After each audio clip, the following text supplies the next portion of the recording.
ہمارے خداوند یسوع مسیح کا فضل، خدا باپ کی محبت، روح القدس کی رفاقت اور شراکت تمام دیکھنے اور سننے والوں کے ساتھ اب تک ہوتی رہے۔ پچھلے سبق میں ہم نے سیکھا تھا کہ المسیح کی آمد ثانی کے نشانات کیا ہیں۔ ہم اس کے آنے کے وقت کو تو نہیں جانتے، لیکن کتاب مقدس میں اس کے آنے سے پہلے بہت سے نشانات کا ذکر کیا گیا ہے، اور ان میں سے چند نشانات کے بارے میں ہم نے سیکھا۔ آج کے سبق میں ہم سیکھیں گے دی ریپچر آف دی چرچ، کلیسیا کا آسمان پر اٹھایا جانا۔ لفظ ریپچر یہ ایک لاطینی لفظ ریپیو سے ماخوذ ہے، اور ریپیو لفظ کے معنی ہیں کاٹ اپ، ٹیکن اوے، پکڑنا اور ساتھ لے جانا۔ ریپچر کے لیے جو یونانی الفاظ استعمال ہوئے ہیں کتاب مقدس میں، ایکساتاسس اور ہارپازو۔ ایکساتاسس اور ہارپازو کے معنی ہیں زبردستی چھین کر لے جانا۔ ان لفظوں کے معنی کے مطابق ہمارا خداوند یسوع مسیح، ہم ایمان رکھتے ہیں کہ وہ بادلوں پر آئے گا اور وہ اپنی دلہن کو بڑی شتابی کے ساتھ وہ اپنے ساتھ لے کر آسمان پر جائے گا۔ اس سے پہلے کہ میں ریپچر کے بارے میں تعلیم دوں، میں ایک سوال اٹھانا چاہتا ہوں۔ آخرت اور آمد ثانی کے ساتھ جڑے ہوئے واقعات غور کیجئے۔ مخالف مسیح کا ظہور، بڑی مصیبت، ہر مجدون کی جنگ، کوہ زیتون پر مسیح کی اعلانیہ آمد، 1000 سالہ بادشاہت، آخری عدالت یعنی سفید تخت کی عدالت، یہ وہ سارے واقعات ہیں جن کا ہم سلسلہ وار مطالعہ کریں گے۔ لیکن اہم سوال یہ ہے کہ ان سارے واقعات میں سے سب سے پہلے کون سا واقعہ رونما ہوگا؟ Which of these events will happen first؟ ان سارے واقعات میں سے کون سا واقعہ سب سے پہلے ہونے والا ہے؟ اور میں خوشی سے اعلان کرنا چاہتا اور یہ کہنا چاہتا ہوں، ان سارے واقعات میں سے پہلے، سب سے پہلے کلیسیا کی مبارک امید پوری ہونے والی ہے۔ ہیلیلویا!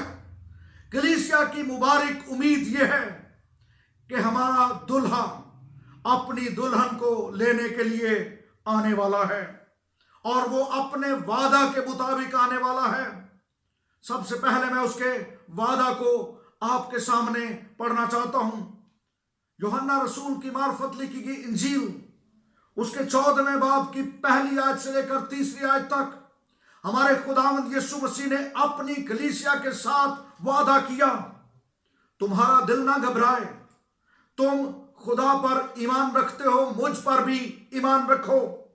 میرے باپ کے گھر میں بہت سے مکان ہیں، اگر نہ ہوتے تو میں تم سے کہہ دیتا، کیونکہ میں جاتا ہوں تاکہ تمہارے لیے جگہ تیار کروں، اور پھر آ کر تمہیں اپنے ساتھ لے لوں گا، تاکہ جہاں میں ہوں تم بھی ہو۔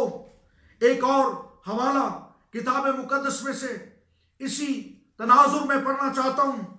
تسلنیکیوں کے نام لکھا گیا مقدس پولس رسول کا پہلا خط، اس کے 4 باب کی 15ویں آیت یہ بیان کرتی ہے، چنانچہ ہم تم سے خدا کے کلام کے مطابق کہتے ہیں کہ ہم جو زندہ ہیں اور خداوند کے آنے تک باقی رہیں گے، سوئے ہوں سے ہرگز آگے نہ بڑھیں گے، کیونکہ خداوند خود آسمان سے للکار اور مقرب فرشتہ کی آواز اور خدا کے نرسنگے کے ساتھ اتر آئے گا، اور پہلے تو وہ جو مسیح میں موئے جی اٹھیں گے، پھر ہم جو زندہ باقی ہوں گے ان کے ساتھ بادلوں پر اٹھائے جائیں گے، تاکہ ہوا میں خداوند کا استقبال کریں، اور اس طرح ہمیشہ خداوند کے ساتھ رہیں گے۔ اس جلالی واقعہ کی میں مزید وضاحت کرنا چاہتا ہوں۔ کتاب مقدس میں سے جب مقدس پولس رسول نے کرنتھس کی کلیسیا کو پہلا خط لکھا، اس کے 15ویں باب کی 51 اور 52 آیت میں یہ لکھا ہے، دیکھو میں تم سے بھید کی بات کہتا ہوں، ہم سب تو نہیں سوئیں گے مگر سب بدل جائیں گے، اور یہ ایک دم میں، ایک پل میں پچھلا نرسنگا پھونکتے ہی ہوگا، کیونکہ نرسنگا پھونکا جائے گا اور مردے غیر فانی حالت میں اٹھیں گے اور ہم بدل جائیں گے۔ خداوند کی تعریف ہو۔ لیکن اس واقعے کو بیان کرنے سے پہلے میں ایک اور سوال اٹھانا چاہتا ہوں۔ ہمارے خداوند یسوع مسیح نے متی کی انجیل اس کے 24ویں باب کی 21ویں آیت میں ایک بڑی مصیبت کا ذکر کیا، اور اس نے کہا کیونکہ اس وقت ایسی بڑی مصیبت ہوگی کہ دنیا کے شروع سے اب تک نہ کبھی ہوئی نہ ہوگی۔ اور یہ بڑی مصیبت دانیل کی نبوتی کتاب یہ بیان کرتی ہے کہ یہ بڑی مصیبت کا دورانیہ 7 سال ہوگا۔ اب غور طلب بات یہ ہے کہ جس بڑی مصیبت کا ذکر المسیح نے کیا وہ کون سی مصیبت ہے؟ پہلی بات میں یہ سمجھانا چاہتا ہوں کہ کلیسیا اپنے وجود کے پہلے دن سے لے کر آج تک اس زمین پر بہت سی مصیبتیں برداشت کر رہی ہے، بہت سے ظلم سہ رہی ہے، اور کلیسیا کے ساتھ لوگ ناروا سلوک کرتے ہیں۔ لیکن اس دور میں کلیسیا کے ساتھ ناروا سلوک، مصیبتوں کا سہنا، کلیسیا کا ظلم اٹھانا، اس بڑی مصیبت سے جس کا ذکر متی کی انجیل اس کے 24ویں باب میں کیا گیا، یہ الگ بات ہے۔ یہ مصیبت کا 7 سالہ دور، یہ الگ وقت ہے۔ یہ ان مصیبتوں کے ساتھ ہم اس کو نہیں جوڑ سکتے۔ وہ مصیبتیں جو ہم برداشت کر رہے ہیں وہ کلیسیا کی پاکیزگی کے لیے ہیں۔ لیکن میں بیان کرنا چاہتا ہوں، جب ہم کلیسیا کے آسمان پر اٹھائے جانے کے بارے میں گفتگو کر رہے ہیں تو پوری دنیا کے اندر بائبل کے مفسرین 4 طرح کے نظریات رکھتے ہیں، اور میں باری باری ان چاروں نظریات کو بیان کرنا چاہتا ہوں۔ سب سے پہلا نظریہ جو کلیسیا کے اٹھائے جانے کے بارے میں لوگ رکھتے ہیں وہ ہے پارشل ریپچر تھیوری۔ اس کا مطلب ہے کلیسیا کا جزوی طور پر آسمان پر اٹھایا جانا۔ اور یہ نظریہ ایمانداروں کو 2 حصوں میں تقسیم کرتا ہے۔ اس نظریہ کے حامی یہ ایمان رکھتے ہیں کہ روحانی طور پر زیادہ بیدار اور سرگرم رکن اور اپنی عملی زندگی میں عملی راستہ بازی رکھنے والے ایماندار، تصدیق شدہ ایماندار ہیں، وہ آسمان پر اٹھائے جائیں گے۔ لیکن کلیسیا کے اندر موجود روحانی طور پر کم بیدار، کم سرگرم رکن، غیر تصدیق شدہ ایماندار ہیں، وہ نہیں اٹھائے جائیں گے، وہ چھوڑ دیے جائیں گے تاکہ وہ بڑی مصیبتوں میں سے گزریں۔ اور اس کا جواز یہ بیان کیا جاتا ہے لوکا کی انجیل اس کے 21ویں باب کی 36ویں آیت۔ وہ کہتے ہیں کہ ہر وقت بائبل یہ بیان کرتی ہے اور اس کا ثبوت یہ دیتے ہیں، ہر وقت جاگتے اور دعا کرتے رہو تاکہ تم کو ان سب ہونے والی باتوں سے بچنے اور ابن آدم کے حضور کھڑے ہونے کا مقدور ہو۔ وہ یہ کہتے ہیں کہ جو ایماندار ہر وقت جاگتا نہیں، ہر وقت دعا نہیں کرتا، وہ تصدیق شدہ ایماندار نہیں ہے، وہ آسمان پر نہیں اٹھایا جائے گا، وہ کمزور ایماندار ہے۔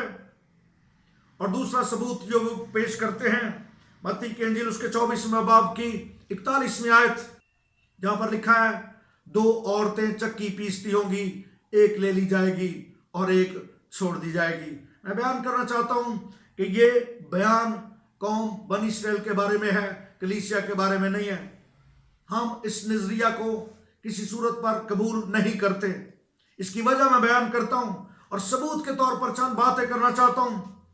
اس نظریے کا مطلب مسیح کے بدن میں تقسیم ہے، اور یہ نظریہ مسیح کے خون سے دھلے ہوئے لوگوں کے مقام اور حیثیت کو کم کرتا ہے۔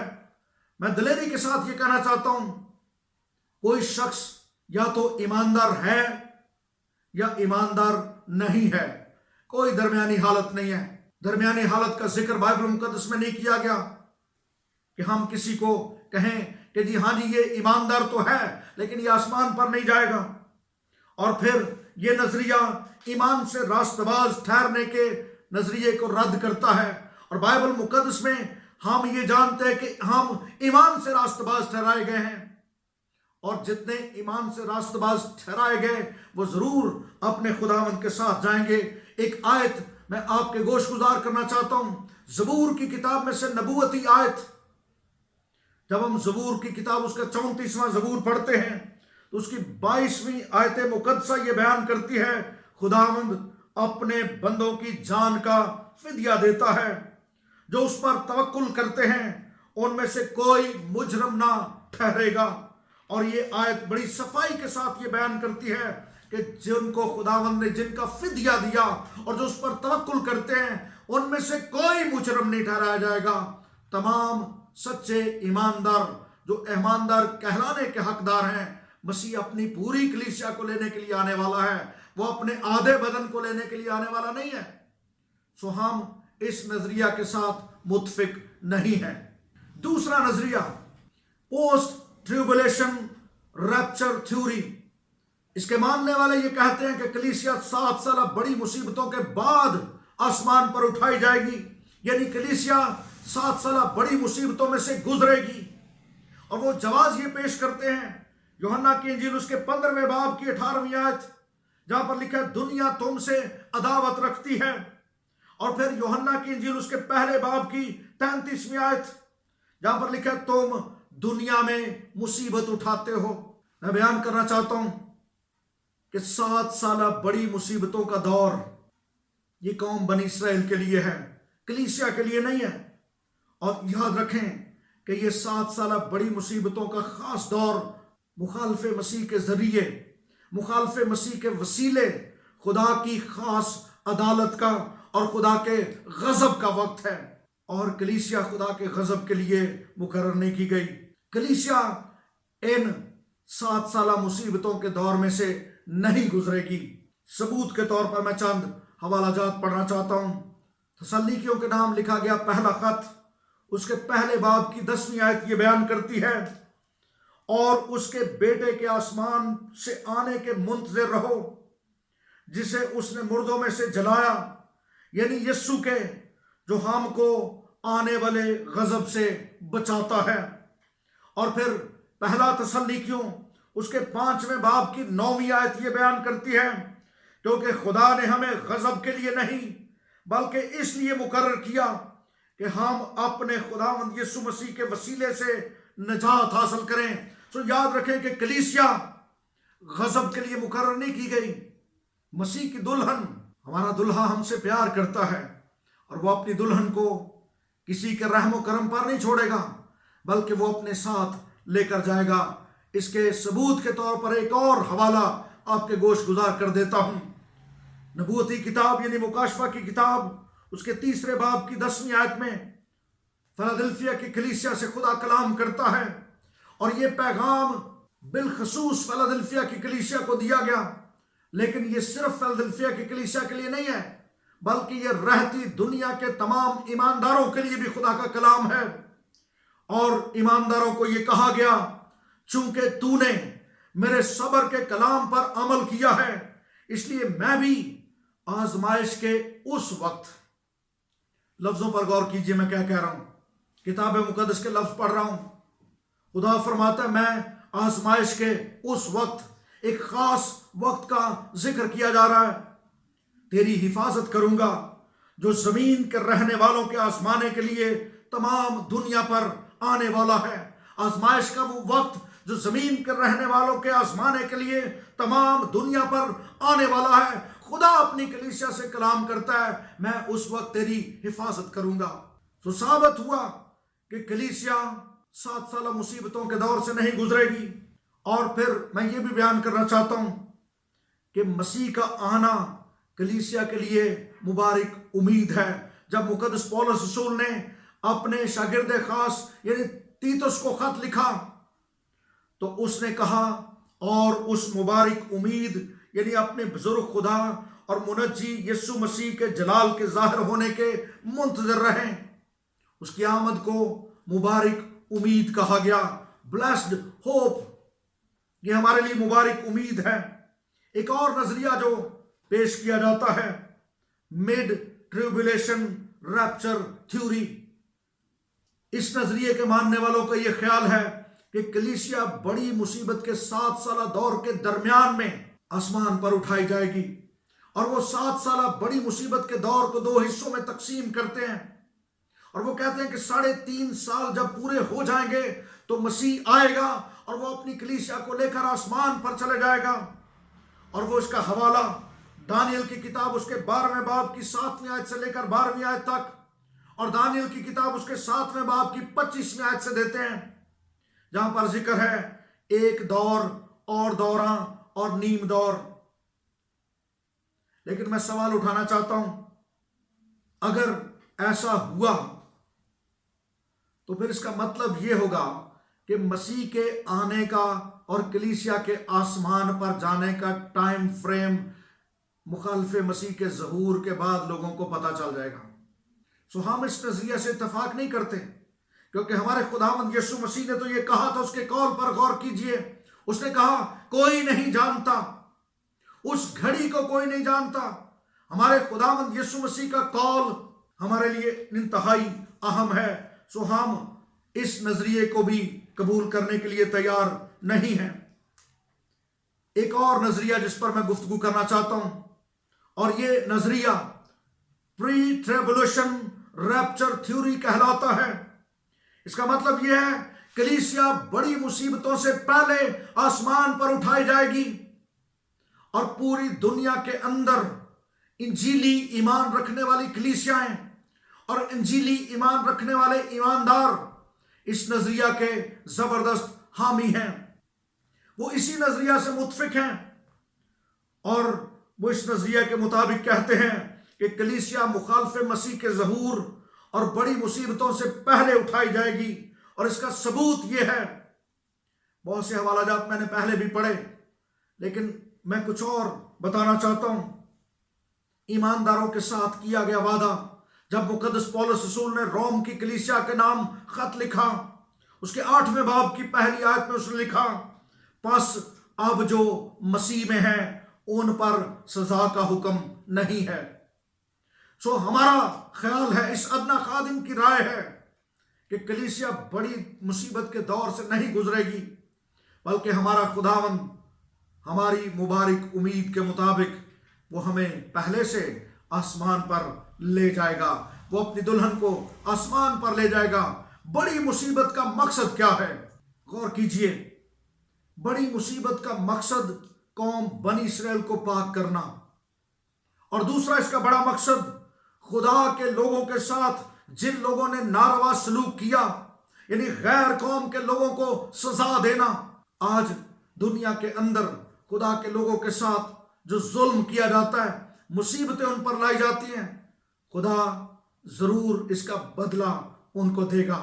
میں ثبوت کے طور پر ایک حوالہ پڑھنا چاہتا ہوں، تسلنیکیوں کے نام لکھا گیا دوسرا خط، اس کا پہلا باب اور اس کی 4تھی آیت یہ بیان کرتی ہے، یہاں تک کہ ہم آپ خدا کی کلیسیاؤں میں تم پر فخر کرتے ہیں کہ جتنے ظلم اور مصیبتیں تم اٹھاتے ہو، یہ ظلم اور مصیبتیں جن کا ذکر یہاں پر کیا گیا، یہ بڑی مصیبت نہیں ہے، ان سب میں تمہارا صبر اور ایمان ظاہر ہوتا ہے۔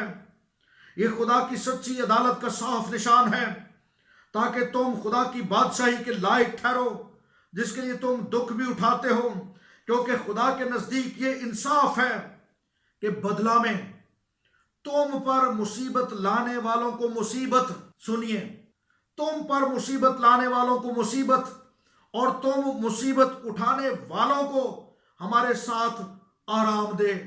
سو جو لوگ آج کلیسیا پر مصیبتیں لاتے ہیں، ظلم برپا کرتے ہیں، خداوند خود آپ ان سے بدلہ لے گا۔ بڑی مصیبت کا مقصد غیر قوموں کو سزا دینا ہے، اور ایک اور مقصد جس کا میں ذکر کرنا چاہتا ہوں، مخالف مسیح کی شیطانی بادشاہت کی لاقانونیت کا پردہ چاک کرنا۔ مخالف مسیح کی شیطانی بادشاہت، 7 سال کی بادشاہت میں لاقانونیت کا پردہ چاک کرنا۔ ایک اور ثبوت جس کا ذکر میں نے پچھلے اس بات میں بھی کیا تھا، جب ہم تسلنیکیوں کے نام دوسرا خط پڑھتے ہیں، اس کے 2 باب کی پہلی آیت سے لے کر 12ویں آیت تک، تو ہمیں اس جگہ پر ایک روکنے والی چیز اور روکنے والے کا ذکر ملتا ہے، اور یہاں پر یہ بیان کیا گیا ہے کہ ابھی ایک روکنے والا موجود ہے، ایک روکنے والی چیز موجود ہے۔ جب تک وہ دور نہیں کی جائے گی اس وقت تک مخالف مسیح کا ظہور نہیں ہوگا۔ اس سبق کو غور سے پڑھیے، اس متن کو پڑھیے۔ اس کے مطابق بڑی سادہ سی بات یہ سمجھ آتی ہے کہ جب تک کلیسیا زمین پر ہے مخالف مسیح زمین پر ظاہر نہیں ہو سکتا۔ جب کلیسیا آسمان پر اٹھائی لی جائے گی پھر 7 سالہ بڑی مصیبتوں کے دور کا آغاز ہوگا اور مخالف مسیح اپنا کام شروع کرے گا۔ مسیح نے خود اپنی زبان مبارک سے اخیر زمانہ کے بارے میں بتایا۔ اس نے نوح کی مثال دی۔ اس نے کہا جیسا نوح کے دنوں میں ہوا تھا، لوگ کھاتے پیتے شادی بیاہ کرتے تھے، سب کچھ ہو رہا تھا، لیکن نوح کی مثال سے ایک خاص بات ہم اخذ کرتے ہیں۔ نوح کے دنوں میں بڑی بدی بہت بڑھ گئی تھی، لیکن اس دنیا کو ہلاک کرنے سے پہلے، پانی کے ذریعے لوگوں کو ہلاک کرنے سے پہلے، خدا نے اپنے راست باز بندے ہنوک کو آسمان پر پہلے سے اٹھا لیا، اور یہ مثال ثابت کرتی ہے، ہنوک کلیسیا کی مثال ہے۔